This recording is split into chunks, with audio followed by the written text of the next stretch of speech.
అందరం కూడా ఈ లేఖనాలు చూసుకొని బలలో చేయగలుగుతాం.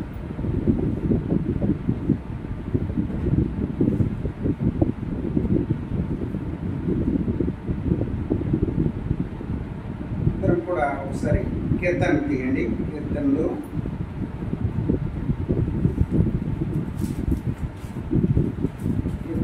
28వ కీర్తన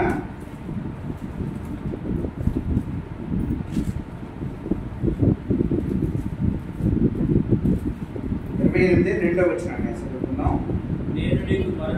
నేను నీకు మొరపెట్టినప్పుడు నీ పరిశుద్ధ ఆలయం వైపునకు నా చేతులు ఎత్తినప్పుడు నా విజ్ఞాపన ధ్వని ఆలకింపుము. అలాగే 7వ వచనం,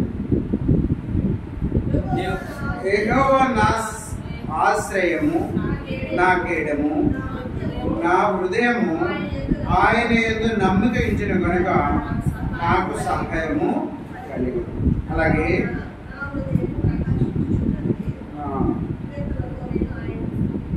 ఆయనను స్తుతించుచున్నాను. అలాగే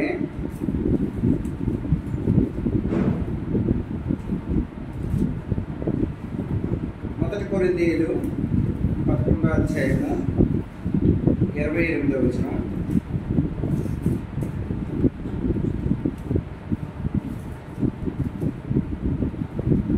కాబట్టి ప్రతి మనుష్యుడు తను తాను పరీక్షించుకునేవలను, అలా చేసి ఆ రొట్టెని తిని ఆ పాత్రలో ఉన్నది త్రాగవలెను. చిన్న ప్రార్థన. యేసయ్యా నీకు వందనాలు. గొప్ప దేవుడా, సర్వశక్తిమంతుడా, ప్రేమమైన రక్షకుడా ప్రభువా, నాయన మీ సెలవు చెప్పుకున్న ఏ మాట వస్తున్న మాటలు దయచేయండి. మీ జ్ఞానము నాయన మీ జ్ఞానంతో ప్రభా నీ బిడ్డలకి ఏ మాటలు వస్తున్న ఆ మాటలు దయచేయండి. మా మధ్యలో ఉన్నట్టు దేవా నాయన ఆ మాటలు చూసుకుని ప్రభా మేము బలలో చేయవేయడం కోసం మా మధ్యలో ఉండి మమ్మల్ని దీవించి ఆశీర్వదించి కానీ కనిపించినంత కష్టం ప్రభావ ఏమీ ఉండకుండా ఏ సమయం పొమ్మని తెలుసుకుని మీరు మా మధ్యలో శివపడుకుని నడిపించుకొని మీరే శక్తిని గ్రహించే శక్తిని బిడ్డలకు దయచేయండి. క్రీస్తునామమున స్తుతించి ప్రార్థించి ఆశీర్వదించున్నాము. ఆమేన్.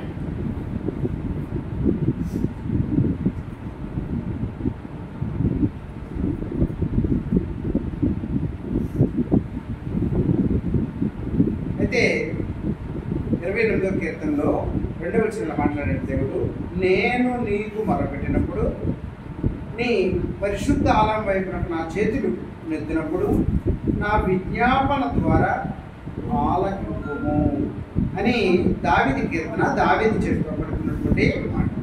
అలాగే 7వ వాక్యం ఏంటంటే, యెహోవా నా ఆశ్రయము నా కేడము నా హృదయము ఆయన యందు నమ్మిక ఉంచిన కనుక నాకు సహాయము కలిగెను. కావున నా హృదయము ప్రహర్షించుచున్నది, కీర్తనలతో నేను ఆయనను కీర్తించుచున్నాను. ఎంత చక్కగా అంటే దావీదు తన దేవుడైనటువంటి యెహోవాకి ఆయన కీర్తన ద్వారా ఆయన విన్నవించుకుంటున్నాడు. యెహోవా నాకు ఆశ్రయము, ఆయనే నా కేడము, ఆయన నా హృదయము ఆయన యందు నమ్మిక ఉంచింది. ప్రతి విషయానికి ఆయన మీద నేను నమ్మకం ఇస్తున్నాను కనుక నాకు సహాయం కలిగింది.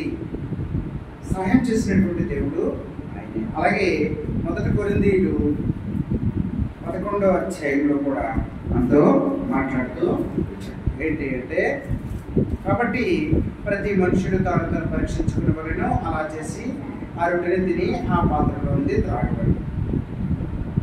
మనము ఆ రొట్టెలో బలలో చేయి వేసేటప్పుడు మనము మనకు మనంగా పరీక్షించుకొని పరిశీలించుకొని మనం బలలో చేయి వేయాలి. అయితే ఇప్పుడు మనము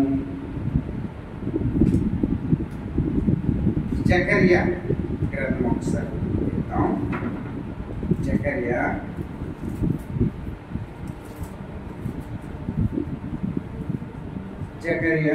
1వ అధ్యాయము 18, 19, 20, 21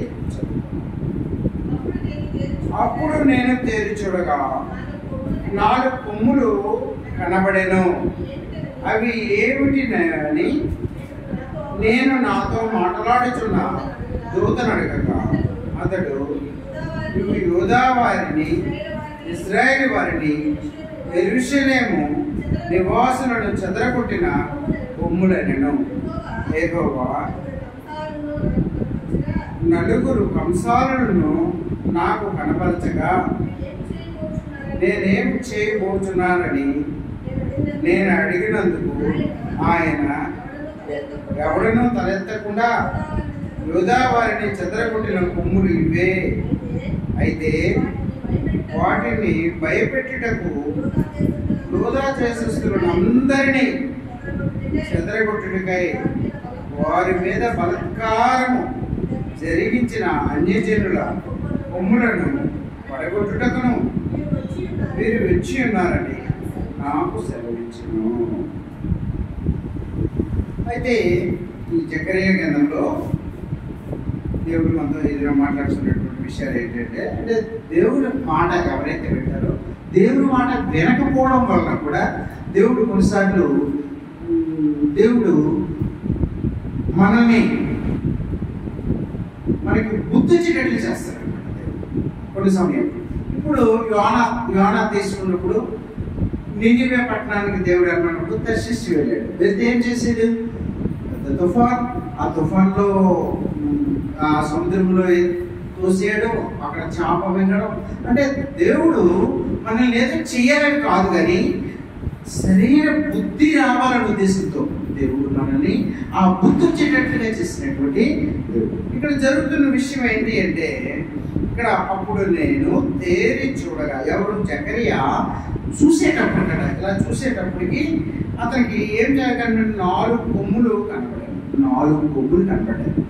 తేరి చూసేటప్పటికి అవి ఏమిటని అతనితో మాట్లాడుతున్నటువంటి ఒక దైవదూతకి అడిగాడు, అసలు ఏంటి ఈ కొమ్ములు ఏమిటి, అసలు ఏంటి అని అడిగినప్పుడు ఆ దూత ఏం చెప్పాడంటే, ఏంటి ఇవి యూదా వారిని, ఇశ్రాయేలు వారిని, యెరూషలేము నివాసుల్ని చెదరగొట్టినటువంటి కొమ్ములు.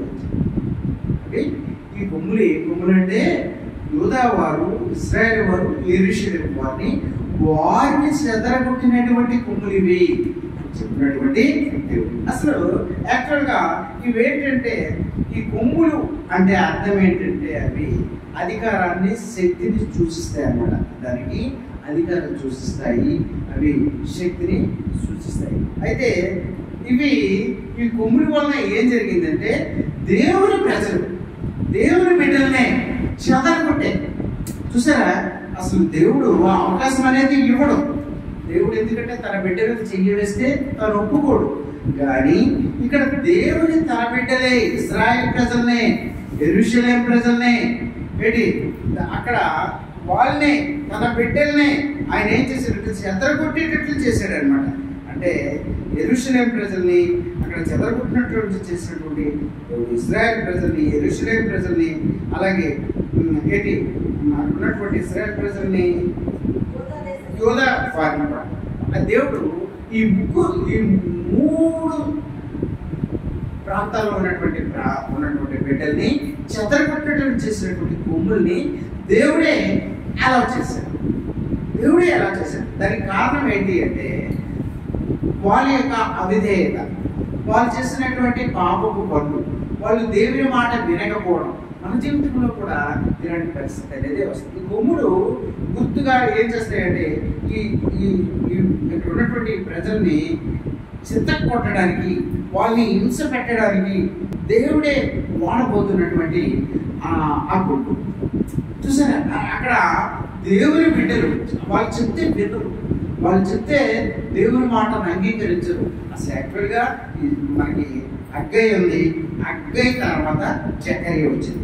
అగ్గయ్య ఎంత బాధపడతాడు అంటే, దేవుని మందిరం లేక, దేవుని మందిరాన్ని నాశనం అయిపోయింది. మేము దేవుని కోసం మందిరం లేనప్పుడు మేము ఒక పెద్ద ఇంట్లో మేము నివసిస్తామా అని ఎంతో బాధపడి ఆ రాజుతో ఒప్పించి అక్కడ మందిరం కట్టడానికి ఏర్పాటు చేసినటువంటి హగ్గయ్య. ఏంటి దాని తర్వాత జకర్యా కూడా అదే పరిస్థితిలో దేవుని కోసం ప్రయాసపడుతూ వచ్చాడు, దేవుని కోసం కష్టపడుతూ వచ్చాడు, దేవుని కోసం అన్ని పనులు చేస్తూ వచ్చాడు. కానీ అక్కడ ఉన్నటువంటి పరిస్థితులు ఏంటి అంటే ఉన్నటువంటి ప్రజలు దేవుని మాట వినకుండా వచ్చారు. దేవుని మాట వినలేదు. దేవుడు అంటే వాళ్ళు చాలా చీప్గా తీసుకున్నారు. ఇక్కడ చూడండి హగ్గై, ఒకసారి హగ్గైలో 1వ అధ్యాయము 4 నుండి ఒకసారి చూద్దాం.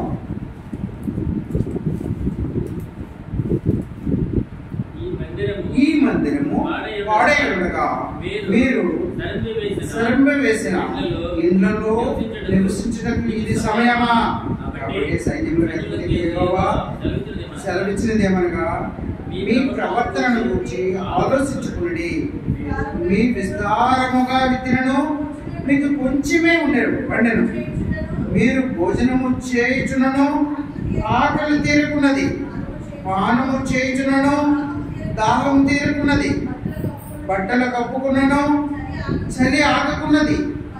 పనివారు కష్టము చేసి జీతము సంపాదించుకున్నను జీతము చినిగిపోయిన సంచిలో వేసినట్లుగా ఉన్నది.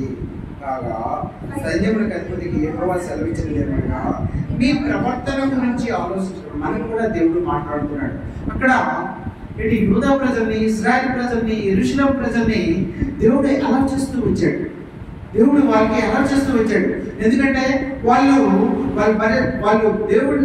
దేవుని మాట వినకుండా ఉన్నారు.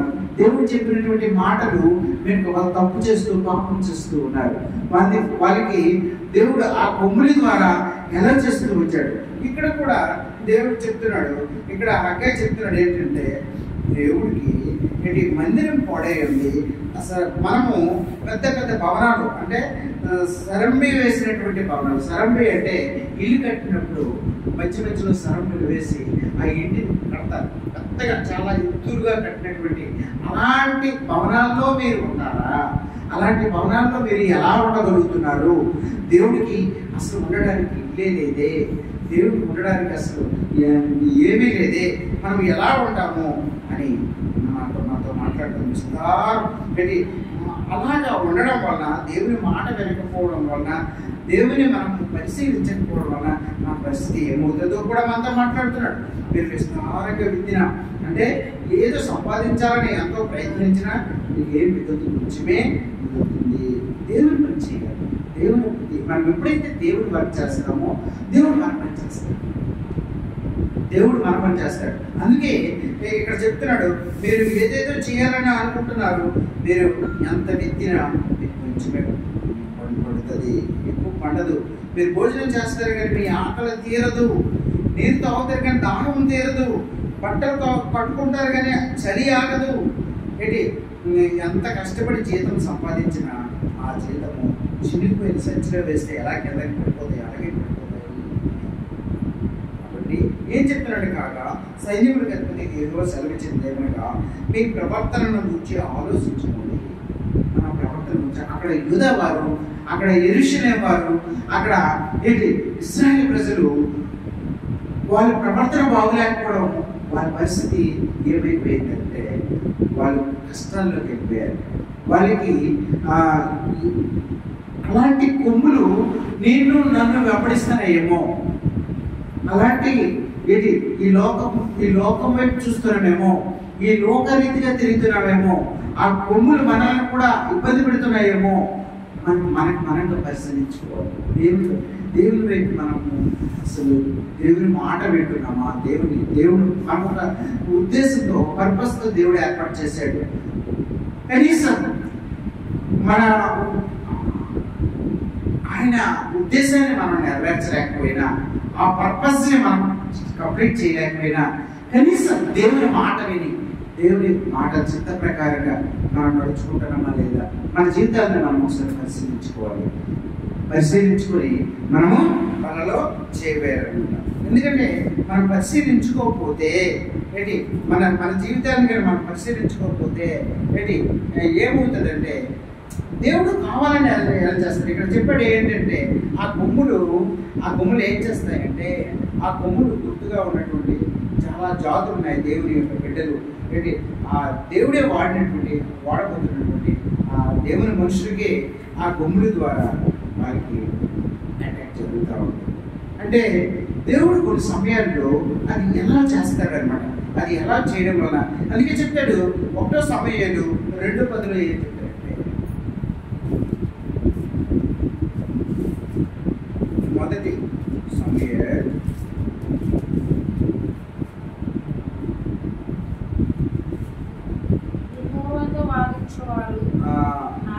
యెహోవాతో వాదించువారు నాశనమగుదురు, పరమండలములో నుండి ఆయన వారిపై ఇరుము వలె గర్జించును. లోకపు సరిహద్దులలో నుండి వారికి ఆయన తీర్చు.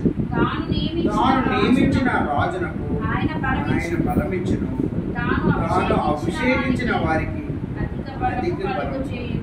చూసారా, యెహోవా ఎవరైతే వాదిస్తారో, ఎవరైతే అతనికి వ్యతిరేకంగా చేస్తున్నారో ఏంటి వారిపై దేవుడే ఎలా చేస్తారు అనమాట. పరలోకము నుండి ఆయన వారిపై ఉరుముల వలె గర్జించును. ప్రతిదీ మనం చేస్తున్న ప్రతి పని, మన హృదయ ఆలోచనలు, మన హృదయ తలంపులు, మనం చేస్తున్నటువంటి మన క్రియలు అన్నీ దేవుడు పరిశీలిస్తూ ఉంటాడు. మనం ఒకసారి అబ్జర్వేషన్ చేస్తే దేవుని మీద ఆధారపడినటువంటి దేవుని బిడ్డలు ఏదో ఒక తప్పుగా చేస్తే దేవుని మాట వినకుండా దేవుడిని వ్యతిరేకిస్తూ దేవుని మన ప్రవర్తనలో మార్పు వచ్చిందంటే మన లైఫ్లో కూడా మార్పు వచ్చేస్తుంది, మన జీవితంలో మార్పు వచ్చేస్తుంది. మన సోదరంలోకి వెళ్ళిపోతాం, కష్టాలు మనం అసలు ఊహించుకోం. అసలు ఏంటి అంటే ఒక చిన్న తప్పు చేస్తే ఇది ఏపాటిది, ఇది జస్ట్ అనేసి మనం అనుకుంటాం. కానీ దాని వల్లనే మనం సోదరంలోకి కష్టాల్లోకి మనము ఆ కష్టాలు కూడా ఎలా ఉంటాయంటే, ఆ కష్టాలు ఎవరైతే చేసామో వాళ్ళే అనుభవిస్తారు. ఎందుకంటే వాళ్ళకి ఏదో కష్టం వచ్చేసి మిగతా వాళ్ళు బాధపడ్డం కాదు, వీళ్ళు బాధపడేటట్లుగా చేస్తాడు దేవుడు. మిగతా వాళ్ళకి కష్టాలు ఇచ్చి అది కొన్ని సమయాల్లో దేవుడు ఎలా చేస్తాడు. అందుకే ఇక్కడ క్లియర్గా రాస్తాడు, యెహోవాతో వాదించేవాడు నాశనమవుతాడు. చాలా మంది మనం అబ్జర్వేషన్ చేస్తే వాళ్ళు ఆపదలో ఉన్నప్పుడు, శోధనలో ఉన్నప్పుడు దేవుణ్ణి స్తుతిస్తారు, దేవుణ్ణి ఆరాధిస్తారు, దేవుణ్ణి పొగుడుతారు. ప్రభువా, నాకు ఈ దినము ఈ పరీక్షలో ఫెయిల్ అయ్యేటట్టు చేస్తావు, నిజంగా నీకు వందనాలు. అంతే, ఫెయిల్ అవ్వడం అనేది అది బాధాకరమైన విషయమే, లేకపోతే కష్టాల్లో ఉండడం బాధాకరమైన విషయమే, లేదంటే మనకి చాలా ఇబ్బందికరమైనటువంటి విషయాలు వచ్చినప్పుడు అది నిజంగా బాధాకరమే. కానీ దాని తర్వాత ఉన్నటువంటిది ఏమిటి అంటే మంచి దాన్ని దృష్టిలో పెట్టుకుని దేవుణ్ణి ఆరాధిస్తాం. క్రిస్టియన్ లైఫ్ మనం చూసుకున్నప్పుడు అదే, ప్రభా నాకు ఈ దినము నిజంగా నేను చాలా బాధపడుతూ ఉన్నాను, ఎందుకంటే నేను ఈ పరీక్షలో ఫెయిల్ అయినాను అని చాలా మంది అనుకుంటారు. కానీ ఆ ఫెయిల్ అయిన వెనక దేవుని యొక్క ఉద్దేశం ఉంటుంది, వాడిని స్టాండ్ చేసినటువంటి ఉద్దేశం, వాడిని నిలబెట్టినటువంటి ఉద్దేశం. వాడు చాలా భయపడి నెక్స్ట్ నుండి వాడి లైఫ్ని సరిగ్గా మార్చుకున్నటువంటి ఉద్దేశం. నాకు తెలిసినటువంటి ఒక అబ్బాయి ఇంటర్మీడియట్ ఫెయిల్ అయిపోయాడు. ఇంట్లో కూర్చొని ఏడుపు, ఎవరు చెప్పిన వీటిలో విపరీతమైన ఏడుపు. నేను ఎందుకు ఫెయిల్ అయిపోయాను, అసలు ఆ ఎగ్జామ్ రోజు రాత్రి అంతా లేచాడు, ఇలా కన్ను మూయలే, రాత్రి అంతా లేచి చదువుకునే కూర్చున్నాడు. ఫెయిల్ అయిపోయినా చాలా ఏడుస్తూ వచ్చాడు. అయితే నేను చెప్పాం, దేవుడు ఎలా చేశాడంటే, బాబు దానికైతే ఉంది, పర్లేదు, ఇప్పుడు నీ ఫెయిల్ అయితే రేపు నీ పాస్ అవుతావు అని. ఆ తర్వాత వాడి లైఫ్లో చాలా చేంజ్లు వచ్చేసాయి, చాలా భయపడుతూ వచ్చాడు. వాడు ఒక ప్లాన్ వేసుకున్నాడు, అంటే నేను రాత్రి అంతా లేచి చదవడం వల్ల ప్రయోజనం లేదు, నేను టెన్షన్ అయిపోయాను, మనకి ఒక హార్మోన్ ఉంటుంది మన బాడీలో. మనం కానీ టెన్షన్ ఫీల్ అయితే హార్మోన్ విడుదలైపోతుంది. విడుదలైపోయిన వెంటనే బ్రెయిన్ అంతా మర్చిపోతాం, ఏం చేయలేం. అందుకే ఏ పని చేసేటప్పుడు కూడా టెన్షన్ అవ్వకూడదు. దానివల్ల ఏమవుద్ది, నీకు బ్లడ్ తగ్గిపోద్ది, నీకు కోల్డ్ అనే డిసీజెస్ బయటకు వచ్చేస్తాయి, హార్ట్ బీట్ పెరిగిపోద్ది, చాలా ప్రాబ్లమ్స్ వస్తాయి. నీ టెన్షన్ వల్ల అన్ని ప్రాబ్లమ్స్ వస్తాయి. ఎప్పుడైతే ఆ అబ్బాయి ఇంటర్మీడియట్ పోయిందో వాడు ధైర్యం చేసుకుని మరి వెంటనే రాసి వెంటనే పాస్ అయిపోయాడు. కానీ వాడి లైఫ్లో దేవుడు ఒక అద్భుతం చేశాడు. ఏంటి అంటే నెక్స్ట్ చదివినటువంటి పరీక్షలు, నెక్స్ట్ రాసినటువంటి ఎగ్జామ్స్, ఆ ఇంజనీరింగ్లో మంచి మార్కులు తెచ్చుకున్నాడు, చక్కనైనటువంటి మార్కులు తెచ్చుకున్నాడు. ఇంజనీరింగ్ స్టార్టింగ్ నుండే ఆ పరీక్షలు ఫెయిల్ అవ్వకూడదు, ఇంటర్మీడియట్ పరిస్థితి రాకూడదు అని ముందే కొట్టేసుకున్నాడు. ఈవేళ హ్యాపీగా చాలా సంతోషంగా ఇంజనీర్ అట్ టైంలో అన్ని ఒక్కొక్కరు అయితే 20 సబ్జెక్టులు కూర్చుకున్నారు వాళ్ళ ఫ్రెండ్స్. కానీ అబ్బాయి మాత్రం అన్ని సబ్జెక్టులో కూడా పాస్ అయ్యాయి, చక్కగా మంచి మార్కులతో పాస్ అయ్యి హ్యాపీగా సంతోషంగా నెక్స్ట్ ఎడ్యుకేషన్ ప్లాన్ చేసుకుంటూ ఉన్నాడు. అంటే దేవుని ఉద్దేశం మనల్ని ఏదో చేయలేని కాదు, కానీ మనకి బుద్ధి రావాలని చేస్తూ చూస్తాడు. చూసారా, యోహానాన్ని ఏం చేశాడు? యోహానాన్ని ఇబ్బంది పెట్టాలని దేవుని ఉద్దేశం కాదు, కానీ దేవుని మాట వినలేదని కారణంతో, దేవుని మాట ఎవరైతే వినరో, అందుకే ఇక్కడ చెప్తూ వచ్చాడు ఏంటి, యెహోవాతో వాదించేవారు నాశనం అవుతారు. మనం వాదించకూడదు, దేవుడితో వాదించకూడదు. కొన్ని సమయాలు నేను స్టార్టింగ్లో దేవుడు నమ్ముకున్నప్పుడు నిజంగా నేను ఎలాంటి పరిస్థితులు ఏమనిస్తే నేను చాలా బాధపడి నా హృదయంలో నేను దేవుడిని ఏవో అనుకునేవాడిని. అయితే అది తప్పు, నిజంగా తప్పే. ఎందుకంటే దేవుని వైపు మనము చూస్తాం, దేవుడిని మనం ఆరాధిస్తాం, దేవుడిని ప్రేమిస్తాం. దేవుని ఉద్దేశం వేరే, ఆయన ఉద్దేశం ప్రకారంగా మనం కానీ వెళ్తే దేవుడు మనల్ని ఏర్పాటు చేస్తాడు. ఒక అన్న మా కిందసారి కరెక్ట్గా ఇప్పుడు 2019లో మా ఇంటికి వచ్చి అన్న ఆ దినం వాకింగ్ తీసుకోవడానికి ఎక్కడి నుండి వచ్చాడు, తుని నుండి వచ్చాడు, రాజమండ్రి అవతల నుండి వచ్చాడు. వచ్చిన తర్వాత అన్నకి ఫోన్ వచ్చింది. ఫోన్ ఏంటంటే వచ్చింది, వాళ్ళ ఫ్రెండ్ వాళ్ళ ఆవిడ కరోనాతో చనిపోయింది అని. వాళ్ళ ఇంట్లో వాళ్ళ అబ్బాయి చనిపోయాడు, వాళ్ళ ఆవిడ చనిపోయింది. ఆ ఫోన్ వచ్చింది. ఫోన్ వచ్చినప్పుడు ఆ ఫోన్ తీసుకుని మాట్లాడి అయ్యో ఎంత బాధ అయింది అనేసి చాలా బాధపడ్డాడు ఆయన. ఏంటైందనంటే ఇలాగైంది. కానీ అట్నుండి ఆయన మాటలు ఎలా ఉన్నాయంటే, అన్న పర్వాలేదన్న, దేవుని చిత్తమే కదా, దేవుని చిత్తమైనప్పుడు నేనేం చేయగలను, దేవుని చిత్తం ఎలా ఉంటే అలా జరగాల్సిందే అని ఆ ధైర్యం చెప్తున్నాడు అతను. ఆ ఫోన్లో వినిపిస్తుంది. అంటే దేవుని చిత్తానికి ఎంత విధేయత చూపిస్తున్నారు అనేది మనం చూస్తే నిజంగా మనం ఎంత విధేయత, మన లైఫ్ అనేది ఎలా ఉందనేది. అంటే దేవుని చిత్తం జరిగినప్పుడు మనం ఏం చేయలేము, ఏదైనా ఏం చేయలేము, దాన్ని సాగించడమే, దాన్ని కొనసాగించడమే, అంతే.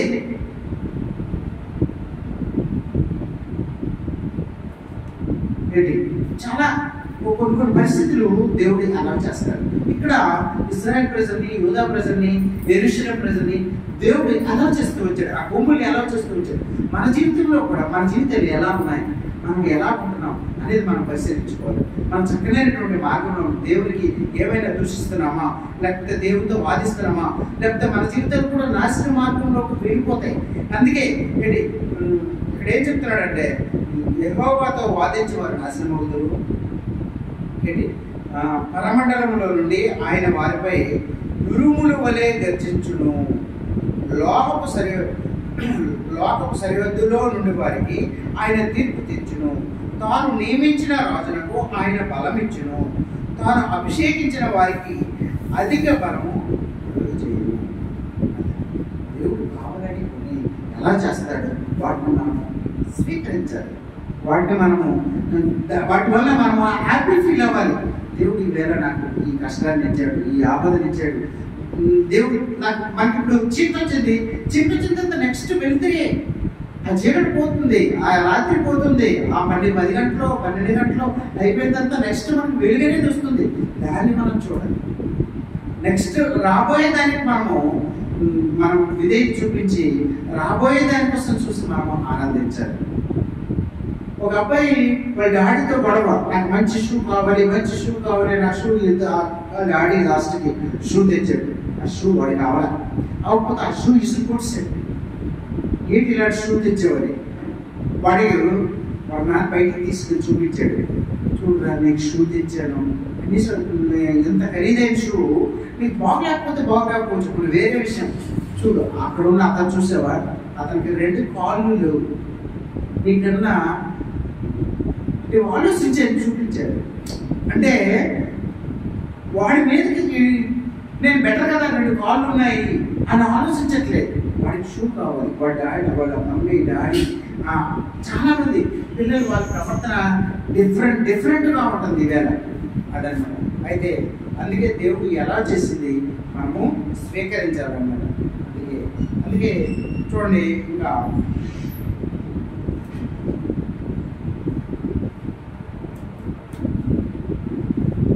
జకరియాలో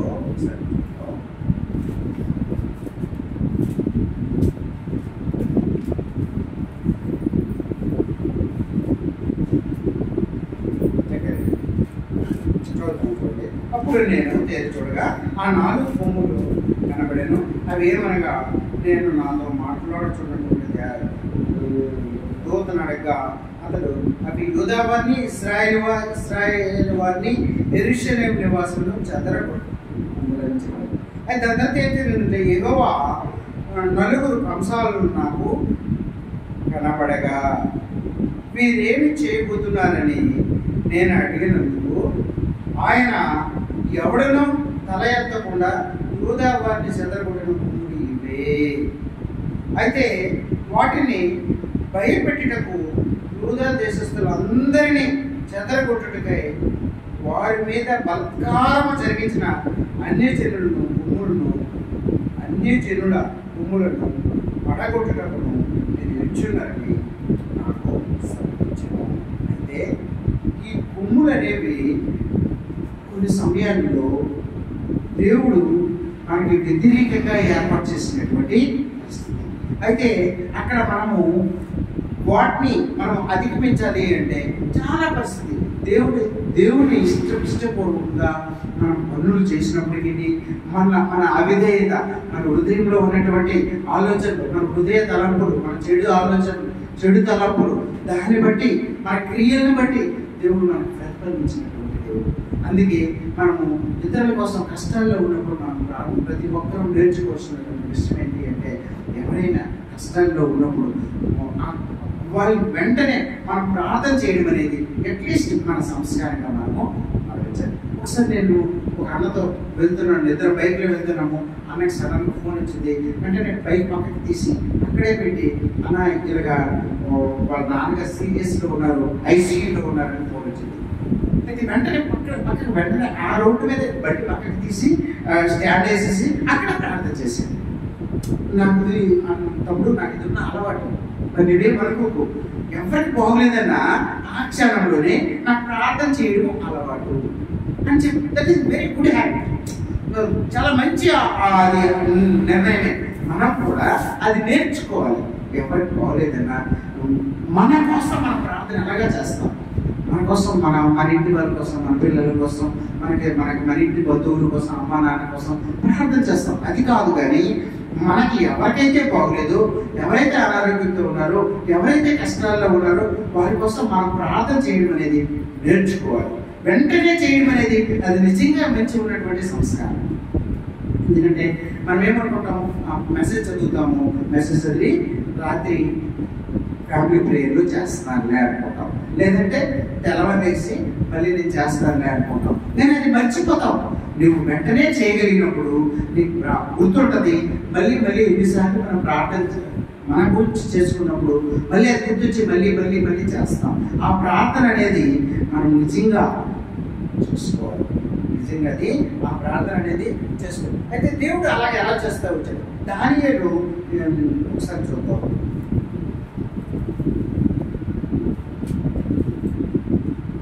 దానియేలు 7వ అధ్యాయం 7-8. వెంబట రాత్రి యందు నాకు దర్శనం కలిగినప్పుడు నేను చూచుచుండగా ఘోరమును భయంకరమునకు 4వ జంతువు ఒకటి కనబడెను. అది తనకు ముందుగా ఉండిన ఇతర జంతువులకు భిన్నమైనది. అది మహాత్యము గలది. పెద్ద ఇనుపు దంతములను అది కొమ్ములు నుండెను. అది సమస్తమును భక్షించు ఎత్తినీలుగా చేయించు మిగిలిన దానిని కాళ్ళ కింద అనకు దొరుకుచుండెను. నేను ఈ కొమ్ములను కనిపెట్టగా ఒక చిన్న కొమ్ము వాటి మధ్యన లేచెను. దానికి స్థలమిచ్చుడికై ఆ కొమ్ములలో 3 పైకి వేయబడినవి, పెరిగి వేయబడినవి. ఈ కొమ్మునకు మానవుడు కన్నుల బట్టి కన్నులను, గర్వమును, మాటలాడు నోరు. ఓకే. అయితే ఇక్కడ ఈ దానియేలులో ఏంటి అంటే చూసినప్పుడు ఆ రాత్రి కళలో ఏంటంటే రాత్రి అంతా నాకు దర్శనం ఏం కలిగిందంటే ఏం కలిగిందని చెప్తున్నాడంటే కలిగిందని నేను చూస్తుండగా వారు భయంకరమైనటువంటి అవి అంటే దేవుడు ఏదైనా చేసేటప్పుడు ముందు తెలియజేస్తాడు. ముందు తప్పకుండా మన జీవితంలో కూడా ఈ కష్టాలు వచ్చినప్పుడు లేకపోతే ఏదో రూపంలో దేవుడు తెలియజేస్తాడు. ప్రతి ఒక్కరికి తెలియజేస్తాడు. కొన్ని కష్టాలు వచ్చినప్పుడు అది మనం అనుకుంటాం, కానీ అది దేవుని యొక్క మనకి ఏదో విధంగా తెలియజేస్తాడు. మొన్న ఒక అబ్బాయికి బాగోలేదని వాళ్ళ ఇంటికి మేము వెళ్ళేటప్పుడు అబ్బాయి ఏమైంది, యాక్చువల్గా అబ్బాయి చాలా బాగోలేదు, కానీ అబ్బాయి ఇంజనీర్ వర్క్ చదివాడు. వాడికి ప్రతి నెల తీసుకుని బ్లడ్ ఎక్కిస్తే బ్రతుకుతాడు, అప్పుడు చనిపోతాడు. ప్రతి నెల బ్లడ్ అలాగా మరి ఉండదు. ఇవి ఎక్కిస్తే ఈ నెల కంప్లీట్ అయినప్పటికీ బ్లడ్ మరి ఉండదు. ఆ అబ్బాయికి ఇంజనీరింగ్ చాలా దూరంలో చదివించి అబ్బాయికి హైదరాబాద్ పంపించారు ఇంటర్వ్యూకి. అది వెళ్ళేటప్పుడు లైట్ ఫీవర్ వచ్చింది. ఈసారి అబ్బాయి ఏంటైంది, వాళ్ళందరూ నలుగురు ఫ్రెండ్స్ ఏం చేశారంటే పడుకున్నారు రూమ్లో. వీడేం చేశాడు, లిఫ్ట్ ఎక్కి పైకి వెళ్ళాలని ఉద్దేశంతో లిఫ్ట్లోకి వెళ్ళిపోయాడు. వెంటనే కోమరంలోకి వెళ్ళిపోయాడు. ఆ లిఫ్ట్లో ఆడు కూర్చుని పెట్టిన ఆడికి గుర్తులే. ఆడు ఆ కోమరంలో ఆ రాత్రి 11 గంటలకు 8 గంటలకు అక్కడ ఆ లిఫ్ట్లో అలా ఉండిపోయాడు. అమ్మ అనుకుని అలా ఉన్నాడు. ఆ విషయం ఇక్కడ పలాసలో ఉన్న ఆమెకు తెలుస్తుంది. ఎలా తెలుస్తుందో తెలియదు. ఆమె బాగా ఉడికిపోతుంది, అలా ఆయన గట్టి పట్టుకుంటుంది. నాకేదో అయిపోతుంది, నాకు ఎవరు పిలుస్తున్నారంట. దేవుడు తెలియజేస్తుంది. అయితే తెల్లవారి వేగుజామున వాళ్ళకి ఫోన్ వచ్చినప్పుడు నిజంగా చాలా చనిపోతాడు అబ్బాయి. ఇంకా అలాంటి పొజిషన్లో ఇప్పుడు ఇంటికి తీసుకెళ్ళి హాస్పిటల్లో జాయిన్ చేస్తే అది పెద్ద హాస్పిటల్ కాబట్టి బ్రతికాడు. వెంటనే ఒక 7 లక్షలు 8 లక్షలు వచ్చింది. నాతో పనిచేస్తున్న మేసారి మా స్కూలే వాళ్ళ అబ్బాయి. అయితే అది భయం అది తెలియజేస్తున్నాడు. అదే అలాంటి విషయాలు ఏమైనా వచ్చినప్పుడు ఆ తల్లికి లేకపోతే ఆ తండ్రికి ఏదో రూపంలో తెలియజేస్తాను ప్రతి విషయాన్ని. అందుకే కొన్ని మనకి దేవుడు ఎలా చేసే ముందు కొన్ని మనకు అలజడులు, కొన్ని మనకు కళారూపంలోనూ తెలియజేస్తా ఉంటాడు. అందుకే మనం ఏంటంటే ఇక్కడ దేవుడు మనకి చేసేటప్పుడు మనం ఏం చేయాలంటే మనము ప్రార్థన అనేది చేసుకోవాలి.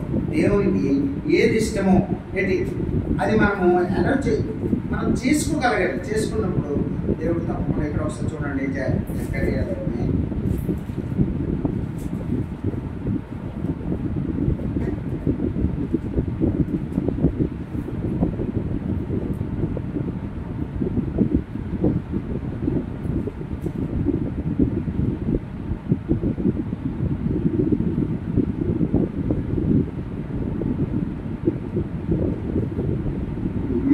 దాని తర్వాత ఉన్నటువంటి గ్రంథం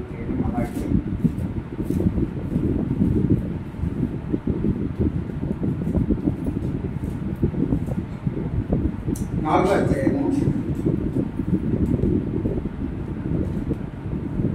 2వ వచనం.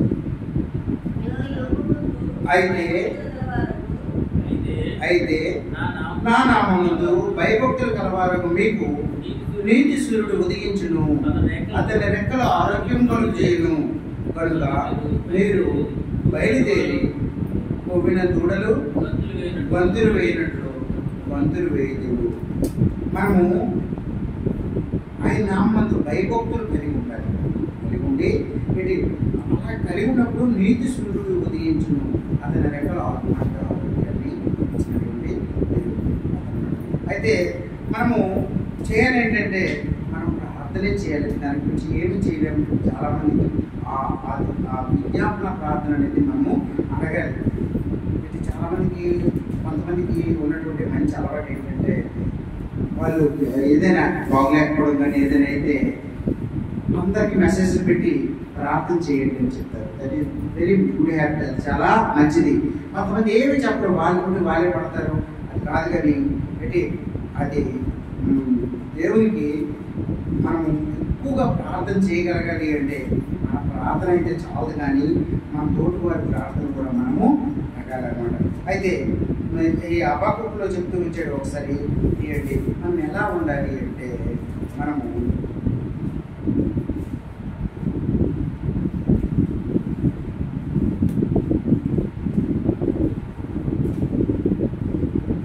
కూడా అధ్యాయము 17-18 అంజూరపు చెట్లు పూయకుండినను, ద్రాక్ష చెట్లు ఫలింపకపోయినను, ఒలివ చెట్లు కాపు లేక ఉండినను, చేతిలోని పైరు పంటక రాకపోయినను, గొర్రెల దొడ్డిలో లేకపోయినను, సాలలో పశువులు లేకపోయినను, నేను యెహోవాయందు ఆనందించదను. రక్షణకర్త అయిన దేవుని యందు నేను సంతోషించదను. ప్రభువు యెహోవాయే నాకు బలము, ఆయన నా కాళ్ళకు లేడి కాలవలే చేయను. ఉన్నత స్థలంలో ఆయన నన్ను నడవ చేయను. మనకి ఏది లేకపోయినా సరే మనము అంజూరపు చెట్లు పోయకపోయినా అంటే మనకు పాల్గొన్నటువంటి మనకి తెలియజేశాడు. మన జీవితంలో మనం చూసుకున్నప్పుడు మన పర్సులో డబ్బులు లేకపోయినా, మన బీరువాలో డబ్బులు లేకపోయినా, మన చేతిలో డబ్బులు లేకపోయినా, మనము ఆ దినం పనికి వెళ్ళలేకపోయినా, మనకి ఆ దినము ఫుడ్ కూడా కరువైనా, తినడానికి ఏమి లేకపోయినా, ఏవైనా ఎలాంటి పరిస్థితి వచ్చినా, ఎలాంటి పరిస్థితి ఎదురైనా నా రక్షణకర్త అయినటువంటి నా దేవుని యందు నేను సంతోషించాను. ఈ దినం దేవుడు నాకు అదే అలా చేశాడు. మనము ఆనందించగలగాలి, సంతోషించగలగాలి. అప్పుడు అలా సంతోషించినప్పుడు దేవుడు ప్రభువు యెహోవాయే నాకు బలము, ఆయనే నా కాళ్ళకు లేడి కాలవలే చేయను, ఆయనే నాకు సర్వము అని ఆయన మీద భారపెట్టి అలా మనం జీవించినప్పుడు దేవుడు మనకి అన్నీ సమకూరుస్తాడు. మన కష్టాల నుండి మనకి ముందు హ్యాపీ అనేది మనకి వస్తుంది. దేవుడి వైపు చూడటం అనేది నేర్చుకోవాలి. మన జీవితంలో ప్రతి విషయాన్ని దేవుడి వైపు చూసినప్పుడు దేవుడు మనల్ని తప్పనిసరిగా విడిచిపెట్టే దేవుడైతే కాదు. మనకి ఎలాంటి పరిస్థితులు ఉన్నా, మనకి అసలు కష్టాలు మితిమీరినటువంటి కష్టాలు, ఎన్నో ఆపదలు మన ఇంటి వారు అందరికీ ఒకేసారి రావచ్చు కూడా. ఎలాంటి పరిస్థితిలో కూడా మనం ధైర్యంగా నిలబడి ప్రార్థన వినపాలు కోరుకుంటూ మనముంటే మనం ప్రార్థన చేయగలిగినప్పుడు తప్పనిసరిగా దేవుడు మన ప్రార్థన విని మనకి సమాధానం ఇచ్చినటువంటి. కొంతమందికి ఉన్నటువంటి బ్యాడ్ హ్యాబిట్ ఏంటంటే ఎప్పుడైతే కష్టాలు వస్తాయి లేకపోతే అలాంటి పరిస్థితి వచ్చినప్పుడు అప్పుడు మాత్రమే ప్రార్థన చేస్తారు. లేదంటే అది కాకుండా ప్రార్థన అనేది ప్రతి దినం చేసుకోవడం అనేది మంచి హ్యాబిట్. చేసుకోవాలి కూడా. మనం ఉదయాన్నే చేసుకుంటాం, అలాగే ఈవినింగ్ కూడా. ఈ 2 ప్రేయర్లు అనేవి కామన్గా మనం చేసుకుంటూ ఉంటే దేవుడు మనకి నెమ్మదిని, ప్రశాంతతను, సంతోషాన్ని మనకి చేస్తాం. కాబట్టి మనం ఎక్కువగా ప్రార్థన దేవుని పైన ఆధారపడుతూ, దేవుని వైపు చూస్తూ, మనకి ఈ లోకంలో అలాంటి కొమ్ములు ఏమైనా ఉన్నాయేమో, అందుకే వాటిని విడిచిపెట్టడానికి మన మనం ప్రయత్నిస్తూ దేవుని మీద ఆధారపడుతూ దేవుని చిత్తాన్ని ఎరుగుతూ దేవుని చిత్తాన్ని మనం తెలుసుకుని ఆ ప్రకారంగా ప్రార్థన చేసుకుంటూ చాలామంది విజ్ఞాపన ప్రార్థనలు అడుగుతూ మన జీవితాన్ని కొనసాగిద్దాం. దేవుడు వాక్యాన్ని దీవించుగాక. అందరూ మోకరించండి, ప్రార్థన చేసుకుందాం.